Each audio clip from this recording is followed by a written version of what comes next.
आपने दवा नहीं दिया, आपने ऑक्सीजन नहीं दिया, आपने रेमडेसिविर का इंजेक्शन ब्लैक में लोगों को खरीदना पड़ा।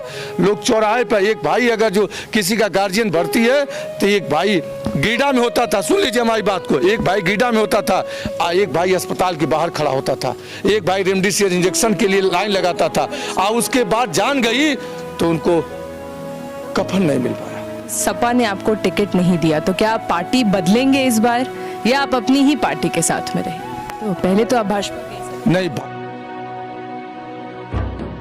मूल रूप से ईंट भट्ठा व्यवसाय से जुड़े विधायक विजय बहादुर यादव पहली बार 2007 में मानीराम विधानसभा क्षेत्र से विधायक चुने गए। करीब 2 दशक से पासवान परिवार के कब्जे में रही मानीराम विधानसभा को छीनकर विजय ने अपना लोहा मनवाया था। विधानसभा क्षेत्रों के नए परिसीमन में मानीराम खत्म हो गया। वर्ष 2012 में गोरखपुर ग्रामीण विधानसभा क्षेत्र से बीजेपी ने दोबारा अपना उम्मीदवार बनाया। सपा के जफर अमीन डक्कू, बसपा के रामभुआल निषाद, कांग्रेस की काजल निषाद के विधानसभा पहुंचने की राह रोकते हुए विजय ने दोबारा जीत हासिल कर ली। हालांकि इसके बाद कई बार वह राजनीतिक उठापटक के शिकार बने। इस बार फिर वह अपनी किस्मत गोरखपुर ग्रामीण से आजमाएंगे हैं। नमस्कार, मैं हूं प्रकृति और आप देख रहे हैं एनबी न्यूज गोरखपुर। 2022 के विधानसभा चुनाव की तैयारी अपने चरम पे है और इसी सिलसिले में हर पार्टी अपने आप को बेहतर साबित करने में जुटी हुई है। इसी के सिलसिले में बात करने के लिए आज हमारे साथ मौजूद हैं पूर्व विधायक विजय बहादुर यादव। बहुत बहुत स्वागत है सर आपका एनबी न्यूज़ पर। और सबसे पहले तो आपसे जानना चाहूँगी मैं कि 2022 में होने वाले विधानसभा चुनाव में आपके पार्टी की रणनीति क्या है? सबसे पहले हम एमबी चैनल के साथियों को धन्यवाद देना चाहते हैं कि आपने यह पहल शुरू की। इसके लिए बहुत सारी बधाई हमारी तरफ से, शुभकामनाएं हैं। हमारी पार्टी की जो आप तैयारी की बात कर रहे हैं, हम लोग समाजवादी हैं। हम लोग अनवरत समाज के बीच से जुड़े रहते हैं। हम लोगों की लड़ाई शोषित, पीड़ित, उपेक्षितों की लड़ाई है। और आज जहां तक तैयारी का मामला है, आपने 2017 की सरकार बनने के बाद से ही हमारे राष्ट्रीय अध्यक्ष जी ने कहा कि पहले सरकार के काम करने का अवसर दो आप लोग, और उसके बाद अगर अच्छा काम कर दे तो उनका स्वागत है, और अन्यथा नहीं करते हैं तो हम लोग विपक्ष में हमारा काम है उनको चेताना। आपने 4 साल देखा होगा कि 1 साल तो हम लोग चुप थे, लेकिन जब पुलिसिया उत्पीड़न बढ़ा, जाति बढ़ी, और यहां तक मामला आ गया कि उन्होंने नारा दिया था कि भय, भूख, भ्रष्टाचार मिटाएगी भाजपा की सरकार। जब सब उल्टा साबित होने लगा तो उसके बाद समाजवादी अपने धरना प्रदर्शन कार्यक्रम के माध्यम से सरकार को चिताने का प्रयास किए। हद तो तब हो गई, आपने त्रिस्तरीय चुनाव को देखा होगा, हम कहीं और नहीं जाते हैं, आपने कवरेज खोराबार ब्लॉक का किया होगा। आज हम दावे के साथ कहते हैं, अगर जो बीडीसी को चुनाव अभी तुरंत करवा दिया जाए, बीडीसी के माध्यम से प्रमुख का चुनाव, आज उनकी सरकार होने के बाद भी उनका प्रमुख जबरदस्ती बैठा दिया गया, थोपा गया है। लोकतंत्र नहीं, राजतंत्र की स्थापना करके जब राजा के माध्यम से कोई चुनाव होता तो राजतंत्र कहते हैं। हम आज प्रमुख के चुनाव में राजतंत्र की स्थापना की गई है। आज जो प्रमुख दिया गया है वो राजतंत्र के माध्यम से है, लेकिन इसके बावजूद भी उनकी त्रिस्तरीय सरकार बनाने के बाद भी प्रमुख मतलब ब्लॉक का सरकार, और उसके बाद भी अगर जो आप खोराबार में जाकर के एक बाइट ले लीजिए तो आपको दिखाई देगा कि क्या स्थिति है। जो आदमी 2 बार से प्रमुख हो, उस आदमी को पर्चा न भरने दिया जाए, अब ब्लॉक के परिसर के अंदर बैठा दिया जाए, बाबा साहब के कानून को तार तार कर दिया जाए। जैसे बाबा साहब ने एक अधिकार दिया है, छोटे हो, बड़े हो, जर्नलिस्ट हो, उद्योगपति हो, किसान हो, नौजवान हो, सबके एक वोट का अधिकार है। ये जरूर पूछना चाहूंगी, ये तो आपने बात जो बताई कि जो आपकी नीतियां हैं इस बार, आप अगर सरकार में आते हैं तो आप जनता के लिए क्या फायदा लेकर आएंगे? हम लोग तो समाजवादी हैं। राष्ट्रीय अध्यक्ष जी ने नहीं, वो एक ऐसी पहली कड़ी आपको क्या लगती है जो सबसे ज्यादा जरूरत आपको इस समय दिखता है कि जनता को वो सुविधा आपको पहुंचानी चाहिए अगर आपकी सरकार आती है?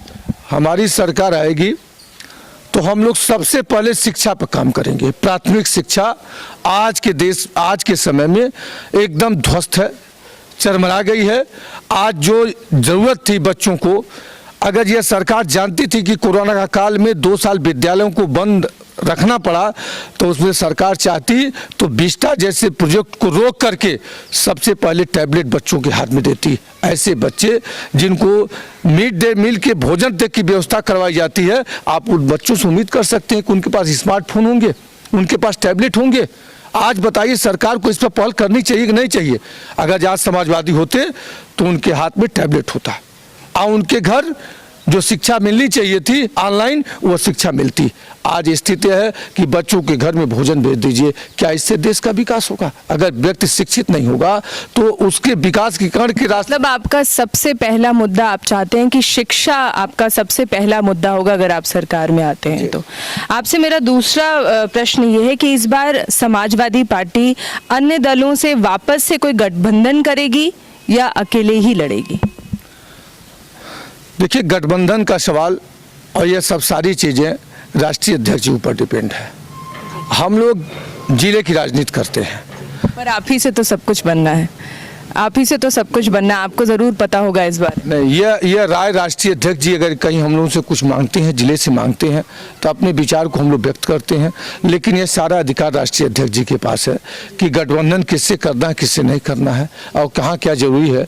हमारे मुखिया हैं आदरणीय अखिलेश यादव जी, और एक चैनल होता है, हम इसके बारे में अपनी राय नहीं कुछ दे सकते हैं।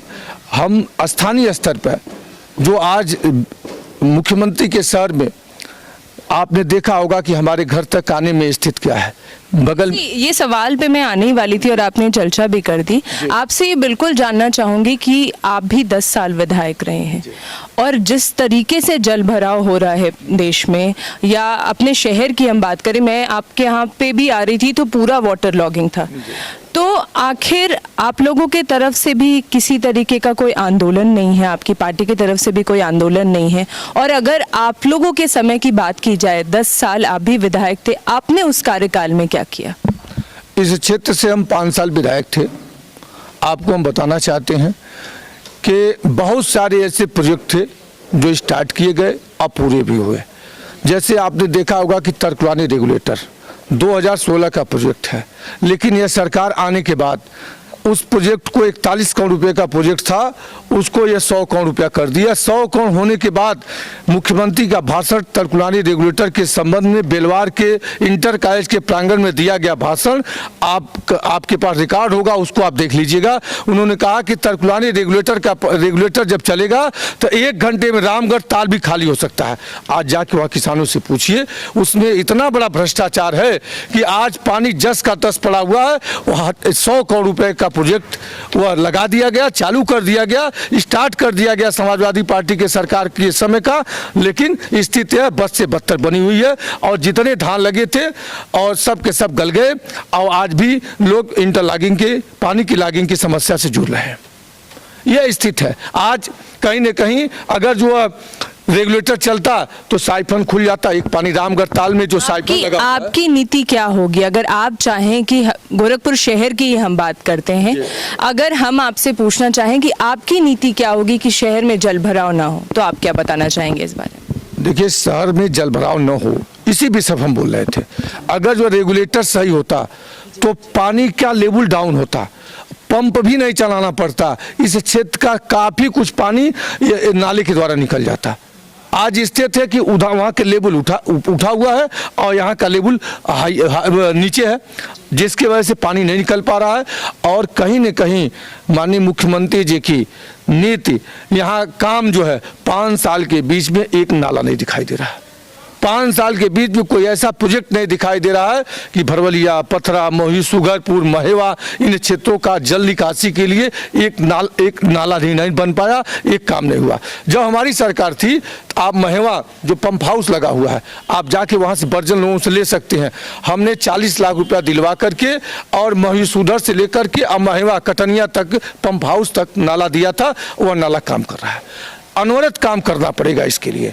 जहां जहां सवाल आता है कि एक सरकार आई, प्रोजेक्ट शुरू कर दी, और दूसरी सरकार जो इस समय की सरकार आई वह प्रोजेक्ट भ्रष्टाचार की बल चढ़ गया। हम आपके बीच में कहना चाहते हैं, अगर जो काम किए होते, यहाँ से 4 बार 5 बार सांसद थे, यहाँ की भौगोलिक स्थिति को जानते हैं। आज आप बता दीजिए, स्थिति है कि न यहाँ ग्राम प्रधान है न नगर निगम है, और स्थितियाँ सफाई तक के कर्मचारी नहीं है, सफाई की भी कर्मचारी नहीं है। आज की स्थिति बद से बदतर इन क्षेत्रों की पड़ी हुई, कोई पूछने वाला नहीं है। इस पर काम करना पड़ेगा, ठोस रणनीति बनानी पड़ेगी, और जल निकासी के लिए नाला देना पड़ेगा, पंप हाउस का निर्माण करना पड़ेगा। और रही बात, अगर जो तरकुलानी रेगुलेटर पर भ्रष्टाचार व्याप्त न होता, वहाँ की जल निकासी सही हो गई होती, तो आपको बता दें इन क्षेत्रों का पानी बगैर पंप चलाए अपने आप स्वतः निकल जाता साइफन के माध्यम से। आपसे ये भी जानना चाहूँगी कि जो ये जनसंख्या नीति के बारे में आपसे जानना चाहूँगी कि आपकी पार्टी और आपका इस पे क्या कहना है? नहीं, देखिए, हमारे दो का नारा तो सदैव रहा है, और कहीं न कहीं विकास के लिए जरूरी है, लेकिन सरकार इस पे फोकस न करे, इसकी सुविधा मुहैया न करे। बहुत ऐसे लोग थे, जैसे आपके पहले क्वेश्चन में हमने कहा कि आप आएंगे तो क्या करेंगे, हमने कहा सबसे पहले शिक्षा की बात करेंगे। उस पर आप जागरूक नहीं किए। आप कह देंगे अब अगला त्रिस्तरीय चुनाव जो होगा उसमें जिसके 3 बच्चे होंगे, 4 बच्चे होंगे, वह भागीदार नहीं बनेगा। आप क्या मैसेज देना चाहते हैं? क्यों किसी को निराश करना चाहते हैं? आप जो कानून लागू करेंगे अच्छा कानून है। हम कहीं न कहीं हम लोग भी चाहते हैं जिसके द्वारा देश का कल्याण हो, समाज का कल्याण हो, और वह हम स्वागत करते हैं। लेकिन इसमें आप भ्रम मत फैलाइए।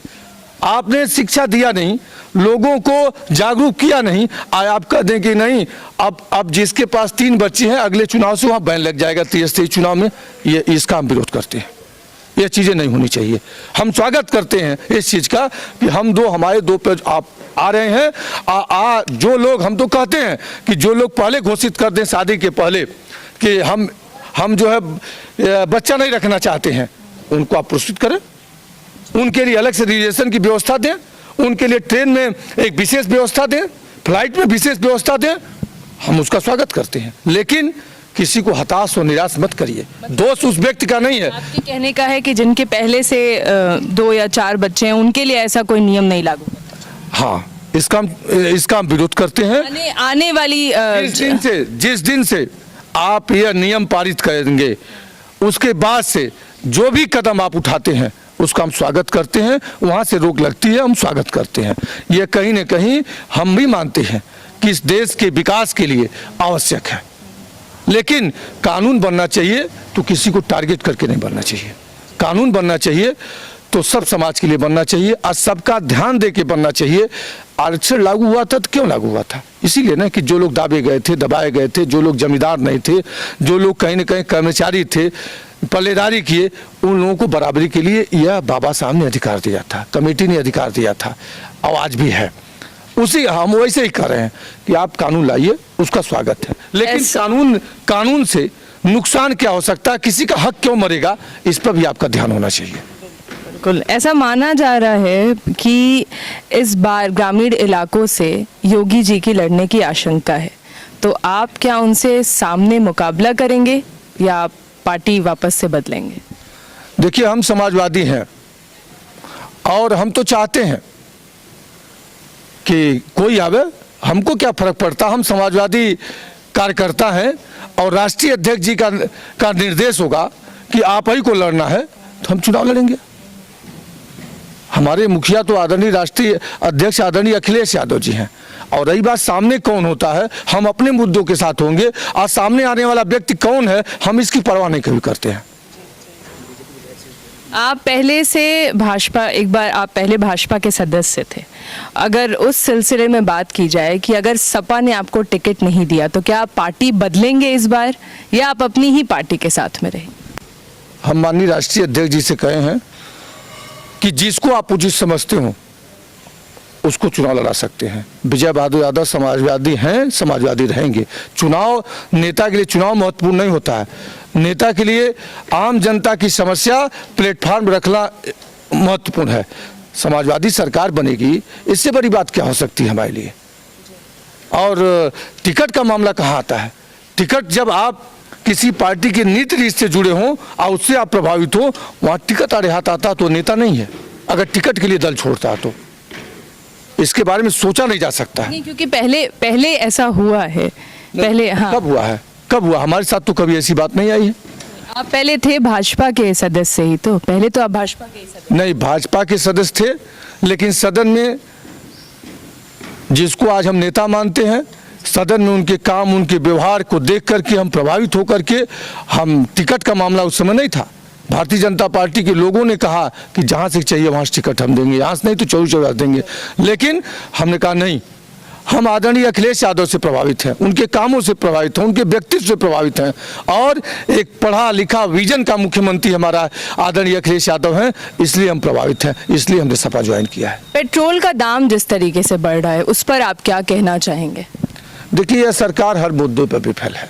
आप पेट्रोल उठाती हैं, आप बता दीजिए गरीब झुग्गी झोपड़ी में रहने वाला व्यक्ति तो पेट्रोल कम जलाता होगा। कड़ुआ का तेल इस सरकार बनने के पहले 60 रुपया था, अब 200 के इर्द गिर्द है। हम आपसे पूछना चाहते हैं, कितना उचित है? कितना उचित है? आज आप बताइए, एक गरीब आदमी जो कहते हैं ना कि नमक रोटी खाता है, प्याज से खाता है, तब भी कड़ुआ तेल उस पर डालता है। सरकार कभी गरीबों की चिंता की है? इसीलिए आपसे हम पहले कहे हैं कि आपके मुद्दे क्या होंगे। मुद्दे तो इतने हैं कि मुद्दे गिनाने लगेंगे, शाम हो जाएंगे, कल का दिन आ जाएगा। भारतीय जनता पार्टी जिद के जैसे हाथी के दांत, खाने को कुछ और, दिखाने को कुछ और, एकदम चरितार्थ भारतीय जनता पार्टी करती है। कहती कुछ और है, करती कुछ और है। आज आप देख लीजिएगा, उन्होंने कहा कि हर नागरिक को विदेश में जमा धन, भ्रष्टाचार द्वारा जमा किया धन स्विस बैंक से लाएंगे, हर भारतीय नागरिक को 15 लाख देंगे। आया 2 करोड़ नौकरी मिली। स्किल इंडिया खलासी को नौकरी दे रहे हैं, पकौड़ा को नौकरी गिनती करते हैं। यही हमारा भारत है। आज आप बता दीजिए, एक प्रधानमंत्री जो आसाम जाता था समिया सूट पहनता है, जो कश्मीर जाता तो कश्मीरी पहनता है, एक जहाँ जाता है हमारे देश का प्रधानमंत्री, गरीब देश का प्रधानमंत्री, कमजोर लोगों का प्रधानमंत्री, अपने को चाय बेचने वाला प्रधानमंत्री, अगर 4 कार्यक्रम करता 4 सूट हो सकता है। हमारे देहातों में लोगों के झुग्गी झोपड़ी में रहने वाले लोगों को कड़ुआ तेल नहीं मुहैया हो पा रहा है। आज आप राशन की दुकानों से मिट्टी का तेल गायब कर दिया गया, चीनी गायब कर दी गई। दिया क्या जा रहा? 5 किलो चावल, 5 किलो गेहूँ। हम लोग हाई स्कूल में थे, हम अपना रिकॉर्ड बता रहे हैं आपको, हम अपनी याददाश्त बता रहे हैं। 84 में 84 में उस समय गेहूं था 8 रुपया किलो, पेट्रोल था 6.5 रुपया। आज आप बता दीजिए, तुलना कर लीजिए, आज 15 रुपया मार्केट में गेहूं मिल रहा, अब पेट्रोल 100 रुपया पार हो गया। ये भारत देश है, किसानों का देश है। आपने आज दूना करने की बात कही, और किसान कोविड के समय में मुफ्त राशन भी इसी सरकार ने दी है, इस पर आप क्या कहें? हम आपसे जानना चाहते हैं कि फूड बिल किसने पास करवाया था? इस चीज का जवाब आप मीडिया के साथ ही आप लोग आप बेहतर जवाब दे पाएंगे उसका, आप इस बारे में बेहतर बताएं। ये 2012 का यूपीए 2 का, जब यूपीए 2 में समाजवादी पार्टी थी, बीएसपी थी, बंगाल की टीएमसी थी, कांग्रेस थी, मनमोहन सरकार के पास की हुई बिल है जो फूड गारंटी बिल है, जिसके तहत खाद्यान्न मिलता था। और उस खाद्यान्न से आप कह रहे हैं कि यह राशन दिया जा रहा है कोरोना काल में। हम आपसे कह रहे हैं कि मिट्टी का तेल काट लिया गया, जो महंगा मिलता था किसानों का, जो मिलता था गरीबों को, जो कमजोर साथियों को, उसमें से चीनी गायब कर दी गई, चाय पत्ती गायब कर दी गई। तो दे कहाँ रहे हैं? जो महंगी चीज उसको हटा दिए। चीनी कितने रुपया किलो है? हम आपसे जानना चाहते हैं। 38 से 40 रुपया किलो है, उसको आपने हटा दिया। और 75 रुपये का राशन 5 किलो, 15 रुपया से गेहूं चावल। आज हम गांव में गए थे पेवनपुर में, लोग कहे विधायक जी ये प्लास्टिक का चावल मिल रहा है हमको। अब यह स्थिति है। आप क्या बनाना चाहते हैं हमारे देश को? देखिए, अगर देश को आगे बढ़ाना है तो शिक्षा पर काम करना होगा। बेसिक चीज चिकित्सा है। कोरोना काल में हद तो तब हो गई कि जब सनातन धर्म संस्कृत को, जिस योगी बाबा को हम लोग पूजनीय मानते हैं, मंदिर का मठाधीश है वो, और सनातन धर्म संस्कृत के जो कर्म कांड वो भी भूल गए। आपने दवा नहीं दिया, आपने ऑक्सीजन नहीं दिया, आपने रेमडेसिविर का इंजेक्शन ब्लैक में लोगों को खरीदना पड़ा। लोग चौराहे पर, एक भाई अगर जो किसी का गार्जियन भर्ती है तो एक भाई गीडा में होता था, सुन लीजिए हमारी बात को, एक भाई गीडा में होता था, एक भाई अस्पताल के बाहर खड़ा होता था, एक भाई रेमडेसिविर इंजेक्शन के लिए लाइन लगाता था, और उसके बाद जान गई तो उनको कफन नहीं मिल पाया और उनकी लाशें गंगा में लाखों लाशें दिखाई दी। हद तब हो गई उन लाशों को देख करके लोग मारमहत हुए हैं। योगी जी सनातन धर्म संस्कृत की कर्म कांड को जानते होंगे, हम लोग यह जानते थे। हम तो ये जानते मुख्यमंत्री बनने के बाद वो भूल गए कि कम से कम एक डेड बॉडी के साथ क्या होना चाहिए था, वो भी नहीं कर पाए। बहुत दुखद स्थिति है, बहुत ही दुखद स्थिति है। यह प्रदेश कहां से कहां चला गया, इसकी कल्पना नहीं की जा सकती। आपसे एक बात जानना चाहूंगी विधायक जी, आपदा थी एक तरीके की, जैसे कि बीजेपी सरकार इस बात को कहना चाहती है, जनता कहना चाहती है। आपकी सरकार अगर इस समय होती ऐसी आपदा के समय, तो आप क्या करते उस जगह पे? सबसे पहले आपदा में जो ऐसे काम थे जो आम जनता से जुड़े नहीं थे, उन कामों को रोक करके सारी फंडिंग आपदा की तरफ लगाते। आप बताइए बिस्टा बन रहा है नहीं बन रहा, क्यों बन रहा है हमको बता दीजिए। क्या उस लोकसभा में नहीं काम कर? आम जनता प्रिय है, देश प्रिय है कि संसद प्रिय है? आज जो कमजोर तबके के बच्चे हैं उनका वजीफा रोक दिया गया। बिस्टा जरूरी था 22,000 करोड़ का, आप बता दीजिए। इसलिए देखिए सत्यता यही है कि उनको जनता से नहीं मतलब है, उनको तो केवल रोज चुनाव चाहिए। और भारतीय जनता पार्टी कभी भी देश का प्रधानमंत्री, हम लोग होश जब से संभाले हैं तब से हम देख रहे हैं कि स्टेट के चुनाव में प्रधानमंत्री ऐसा नहीं लगता था। और पूरे स्टेटों के एक स्टेट का चुनाव होगा तो भाजपा शासित जितने भी मुख्यमंत्री हैं वो उस स्टेट में आ जाएंगे। काम धाम बाहर में जाए, विकास कहीं और जाए, लेकिन उनको स्टेट चाहिए, किसी भी तरीके से चाहिए। गोवा जैसे राज्य में बहुमत नहीं था, 18 विधायक कांग्रेस के पास थे, लेकिन सरकार भाजपा बनाती है। ऐसी कैसे? आप देख लीजिए, जोड़ तोड़ किसी तरीके से सरकार चाहिए उनको। जनता से क्या मतलब है? उनको जनता से नहीं मतलब है। जनता लेकिन समझ चुकी है 22 से रास्ता खोल देगी और वह रास्ता 24 तक जाएगा। जवाब मिल जाएगा उत्तर प्रदेश में, बंगाल में मिला है, उत्तर प्रदेश में मिल जाएगा।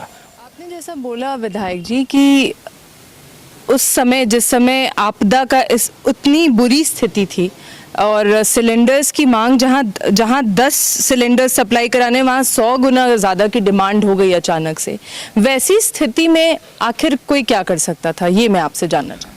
देखिए सरकारों का काम क्या होता है, बहुत दूर तक देखना। जी। सरकार को आंख कान खुला होना चाहिए। सरकार में इनकी टीम 11 क्या कर रही थी, आप बता दीजिए। केरला जैसा प्रांत जो हमेशा आपदा झेलता है, वह दूसरे स्टेट को, वहां भी तो डिमांड बढ़ी थी, दूसरे स्टेट को ऑक्सीजन दे सकता है क्या? उत्तर प्रदेश में जो हमारे पूज्य महाराज जी हैं, पूज्य महाराज जी आज भी कहते हैं पूज्य महाराज जी हैं, उनके तो रिश्ते आप समझिए कि वह तो ऊपर वाले से भी जान सकते हैं कि यहाँ कितनी बड़ी आपदा आ सकती है, और उसके बाद भी उसको संज्ञान में न लेते हुए होमवर्क न किया जाए। यहाँ दिक्कत यह है कि जब आप रोज इलेक्शन की तैयारी करेंगे तो आपदा की तैयारी नहीं हो पाएगी। उसमें सपा के अगर कार्यकर्ताओं की भी बात की जाए, अगर आपसे जानना चाहूँ कि चाहे क्रिमिनेशन की बात हुई, चाहे सिलेंडर्स अवेलेबल कराने की बात हुई, उस समय सपा के कार्यकर्ता कहाँ? देखिए जो हमारी क्षमता है, आज भी आप देखेंगे तो 1-2 सिलेंडर दिखाई देगा। हम लोग पूरा प्रयास किए कि किसी न किसी रूप में, किसी भी प्रकार से, जैसे भी हो, यहाँ तक कि ब्लैक में खरीद करके हमने सिलेंडर दिया है। जो सिलेंडर 30,000 32,000 तक की कीमत के सिलेंडर हम लोगों ने दिया है। अब सपा का कार्यकर्ता कितना अपनी जेब से लगा सकता है? सरकार का काम सपा का कार्यकर्ता नहीं कर सकता है। आपने देखा होगा फूड पैकेट, कोई ऐसा बूथ नहीं होगा जिस पर हमारा फूड पैकेट कार्यकर्ताओं के माध्यम से न गया हो।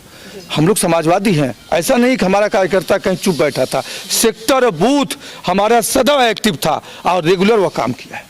अगर इस समय की ऑपोजिशन पार्टी की बात करूं आपसे विधायक जी, बहुत ज़्यादा ब्राह्मण समाज वोटर्स की तरफ झुकाव बहुत ज़्यादा है, क्या कारण लगता है आपको? देखिए हर व्यक्ति चाहता है कि हमारे पास शिक्षित कार्यकर्ता हों और समाज में हमारे दल की नीति रीत को बता सकें। तो उसमें कहीं न कहीं हम सब लोग चाहते हैं कि ब्राह्मण वर्ग शिक्षित है, वो आएगा तो कम से कम समझा सकेगा कि समाजवादी की नीति रीत क्या है। लोग समझाते भी, आज हमारे साथ ब्राह्मण जुड़ा हुआ, हम तो गांव में जाते हैं, कहीं न कहीं लोगों का आशीर्वाद हमारे साथ जुड़ा हुआ है। वो जान रहे कि जोगी बाबा क्या है, ठोक दो, ठाक दो, मार दो, ऊपर पहुंचा दो। इसके कभी भी ब्राह्मण पोषक नहीं रहे, बुद्धिजीवी हैं, वो चाहते हैं कि समाज का आदेश। लेकिन ब्राह्मण समाज खुद को योगी सरकार में बहुत सुरक्षित मानता है, इस पे आप क्या कहें? अब आप मीडिया के साथी हैं, चारों तरफ से वर्जन आ रहा है, हम गांव में जा रहे हैं, हमारे साथ दिखाई दे रहा था, हम कैसे मान लें योगी जी के साथ? हमारे साथ है। आपने देखा होगा कि माता प्रसाद पांडे के साथ उनके क्षेत्र में क्या काम किया गया था। एक ऐसा जो कईयों बार, 2 बार स्पीकर थे, उनके हाथ से छीना गया, झापड़ मारा गया। ब्राह्मण समाज यह नहीं देख रहा है, यही देखना चाहता था योगी जी के कारनामों को। यह उम्मीद करते थे हम लोग योगी जी से कि योगी जी की सरकार में बहनों की साड़ी खींची जाएगी इस चुनाव में। यह उम्मीद थी क्या? ब्राह्मण समाज बहुत जागरूक है और ब्राह्मण समाज समाजवादियों के साथ है। आपसे ये जरूर जानना चाहूंगी कि क्या अभी भी आपका बीजेपी के तरफ, भाजपा के प्रति कुछ झुकाव है आज भी आपका? वैसे बातों से तो मुझे लगा नहीं, लेकिन आपसे फिर भी मैं जानना चाहूंगी ये कि क्या आज भी थोड़ा भी आपके अंदर कुछ भाजपा के प्रति झुकाव है, या इस बार आप सामने से योगी जी के लड़ेंगे आप? नहीं, हम बता दें, हम राजनीतिक व्यक्ति थे, 53 साल के हो चले हैं लगभग, और हमारे जो दायित्व हैं, अब हमको यह नहीं देखा जाता है कि आप लोग युवा हैं, निजीकरण के आदि में पूरा देश बर्बाद हो गया है। बंदरगाह अडानी, एयरपोर्ट अडानी, रेलवे अडानी, 50 रुपया का टिकट, 5 रुपये का टिकट, 50 रुपया प्लेटफॉर्म टिकट, चारों तरफ के भाड़े बढ़ा दिए गए हैं। कौन सा अट्रैक्शन है जो भाजपा की तरफ कोई जाएगा? अब तो हमको बताइए, सरकार बनने के बाद, सरकार बनने के पहले हम लोग गलतफहमी में रहे होंगे। कोई गलतफहमी में रह सकता है कि भाजपा आएगी बड़ा उद्धार कर देगी। अब कहाँ बचा है? अब तो सोचने की कहीं कोई बातें नहीं बची है। अब तो हम लोग आने वाले दिनों में हम अपने बच्चों को जवाब नहीं दे पाएंगे। ये कुर्ता किस काम का? समाज ठगा महसूस कर रहा है निजीकरण के आदि में। आज तो स्थिति इतनी बदतर है, महंगाई के पीछे कारण क्या है? आज आप बता दीजिए। सरकारों में पीएनबी घोटाला हो गया, पैसा विदेश चला गया। कितने लोग, जब सरकार आती है तो भगौड़े विदेश वाले आते हैं, और जब सरकार चली जाती है, चुनाव हो जाता है, सरकार बन जाती है, तब वो नहीं लाने की बात करते हैं। तब हिंदुस्तान पाकिस्तान चुनाव के समय आता है, हिंदू मियाँ आता है, जाति जाति लड़ा दो, धर्म धर्म लड़ा दो। देखिए, अब भाजपा को जनता कहीं ना कहीं बहुत उम्मीद के साथ वोट देती है, ये तो आप भी मानते होंगे। और हर बार कोई भी सरकार आती है तो बहुत वादों के साथ आती है, लेकिन जहां 1 साल बीतता है, क्या मैं कह सकती हूँ कि सरकार आते ही सब कुछ धूमिल सा क्यों होने लगता है? क्या वजह लगती है आपको इसके पीछे? देखिए, जब मुख्यमंत्री के पास टैलेंट नहीं होगा, उनकी टीम टैलेंट वाली नहीं होगी, हर आदमी जानता है कि एक बैग को जादू नहीं मार सकता है, काम तो होना चाहिए। जैसे आपने क्वेश्चन किया कि उम्मीद अधिक थी, लोग, अरे डिमांड बढ़ गई सिलेंडर की, गैस के, ऑक्सीजन के, कैसे सप्लाई हो सकती है? हम आपसे कहे ना कि आदमी दूरदर्शी होना चाहिए। पहले चरण में हमारे भारतवर्ष के मेहनतकश लोग, जिसकी इम्यूनिटी अच्छी थी, उन्होंने कोरोना को खूब लड़ा, और खूब लड़ के मात दे दिया लोगों ने, और उससे अपनी पीठ सरकार लगी थपथपाने। दूसरे चरण में जब खतरनाक कोरोना वायरस आया तो इनकी तैयारी चुनाव की थी, बंगाल जैसी स्टेटों की, और चुनाव में फंस करके होमवर्क नहीं किए। हम तो पूछ रहे हैं आपसे, केरला ने दूसरे स्टेट को सप्लाई कैसे कर दी? क्या हमारे उत्तर प्रदेश में नहीं हो सकता था? लेकिन उन्होंने तो साफ कहा कि किसी तरीके की कमी उत्तर प्रदेश सरकार को नहीं हुई है, किसी भी तरीके की कमी, ना सिलेंडर की कमी, ना बेड की कमी, कोई कमी हुई नहीं है। नहीं, यह आप कह सकती हैं, लेकिन आप बता दीजिए, लाखों लाशें गंगा जी में जो तैर रही थी, वो कमी नहीं महसूस करवा रही थी? हम आप लोगों से जानना चाहते हैं, कौन कितना झूठ बोलेंगे आप? तो बीजेपी सरकार का यही कहना था कि ये सब ऑपोजिशन के तरफ से एक इल्जाम लगाए जा रहे हैं बीजेपी सरकार। यह तस्वीर आप ही जैसे चैनल के लोगों को के द्वारा दिखाया गया था। नहीं, ऐसा कुछ आप ही जैसे मैं आपसे सिर्फ सवाल कर रही हूँ। मैं तो आपसे जानना चाहती हूँ कि आपका क्या कहना है इसके बारे में। आपने देखा होगा, हम इस शहर में सैकड़ों घर बताएंगे जो खुद गवाह बनेंगे कि ऑक्सीजन की कमी थी कि नहीं थी, रेमडेसिविर इंजेक्शन कितने में ब्लैक खरीदा गया था और अस्पताल नहीं मिले। ऐसे ऐसे घर आपको मिलेंगे जो अपने खेत को बंधक रख के 10 लाख रुपया, 8 लाख रुपया खर्च कर दिए और जान नहीं बचा पाए। तो आप कमी नहीं थी तो थी क्या? नहीं, मैं इस बारे में कुछ नहीं कह सकती हूँ। ये तो जनता बताएगी कि कमी थी कि नहीं थी। हमें तो जनता के अनुसार ही चलना है। मैं तो बस आपसे ये जानना चाहती हूँ कि क्योंकि बीजेपी सरकार का कहना था कि वो आपदा का समय था, फिर भी जितना मुमकिन था उन्होंने वहाँ पे सारी चीज़ें अवेलेबल कराई, उस मौके पर। लेकिन मैं आपसे जानना चाहती थी कि इस पर आपका क्या कहना है। जहाँ तक बातचीत की बात हुई, बहुत अच्छा लगा आपसे बातचीत करके। बहुत देखा जाए तो सपा सरकार की के विधायक के तौर से जिस तरह से आपने अपनी नीतियाँ बताई वो मुझे बेहद अच्छी लगी, और मैं इसको मान के चलती हूँ कि जनता को भी आपकी ये नीतियाँ बहुत अच्छी लगेंगी। आपसे जो सबसे ज़रूरी सवाल है कि इस बार किसकी सरकार आपको लगता है? समाजवादियों की सरकार।